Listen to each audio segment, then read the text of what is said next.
কিরে বন্ধু, তুই মনে হয় অনেক টেনশন আছিস। সমস্যা হয়েছে নাকি তোর? সমস্যা হলে জানা আমারে, আমি তো আসছি তোর লেগে। আরে বন্ধু, অনেকদিন তো বেকার বয়ে রয়েছি বন্ধু, ভাবতেছি একটা ব্যবসা বাণিজ্য করি। লজায় ব্যবসা বাণিজ্যটা করি, একটা বুদ্ধি শুদ্ধি দিয়ে আমার। তাইলে বন্ধু আয়, রাতারাতি বড় লোক আর একটা প্ল্যান করে লাই দুজনে মিললা। বন্ধু ভালো থেকে একটা বুদ্ধি দিয়ে আমারে, দুজনে মিলে একটা ব্যবসা বাণিজ্য করি। তাইলে লয় গাঁজা বেশি, তারপর বাবা, তারপর হিরোইন, বিশাল একটা বাথরুম, আর দেশের প্রত্যেকটা থানায় একটা করে আমাকে শাখা খুলুন। তারপর বিদেশেও আমরা একটা বারের ব্যবসা করবো বন্ধু, বড় করে একটা বাথরুম আমরা।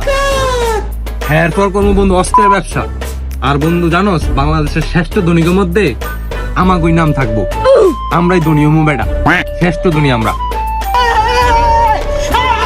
কি কস দোস্ত, সত্যি আমরা শ্রেষ্ঠ ধনী থাকবো? বাইগান। হ্যাঁ বন্ধু, ল আমরা করি।